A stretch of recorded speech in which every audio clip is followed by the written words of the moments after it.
Hi అండి, welcome back to our channel తోడికోడళ్ళు ముచ్చట్లు. మామిడికాయల సీజన్ వచ్చేసింది కదండి. సో మాకు కూడా ఒక మామిడికాయ చెట్టు ఉందండి, చిన్న రసాల చెట్టు. ఆ మామిడికాయలు చాలా అంటే చాలా పుల్లగా ఉంటాయి.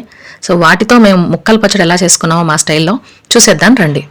ముక్కల పచ్చడి కోసం ఒక 3 మామిడికాయలు తీసుకొని వాటిని శుభ్రంగా కడిగి చెక్కు తీసుకొని సన్న ముక్కల కింద కోసేసుకొని ఒక చిన్న గ్లాస్తో కానీ కప్పుతో కానీ కొలుచుకొని వాటిని ఒక మిక్సింగ్ బౌల్లోకి వేసుకోవాలి. మేము కొలుచుకున్నటువంటి గ్లాస్తో మాకు 9 గ్లాసుల ముక్కలు వచ్చాయి.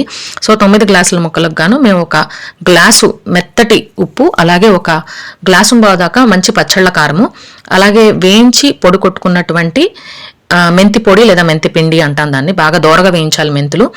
ఆ మెంతి పిండి ఒక టీ స్పూన్ దాకా వేసుకొని ఒక 2 గరిటెలు పచ్చి వేరుశనగ నూనె వేసుకొని కలిపి పక్కన పెట్టుకోవాలి. పోపు కోసం ఒక టీ గ్లాసుల వరకు వేరుశనగ నూనెను వేడి చేసుకొని అందులో ఆవాలు, మినపప్పు, ఎండుమిర్చి, ఇంగువ, మెంతిపిండి, ఇష్టం ఉన్న వాళ్ళు వెల్లుల్లి రబ్బలు వేసి పోపు వేగిన తర్వాత తీసి పచ్చడిలో కలిపేసి 3వ రోజు అయితే పచ్చడి టేస్టీగా ఉంటుంది.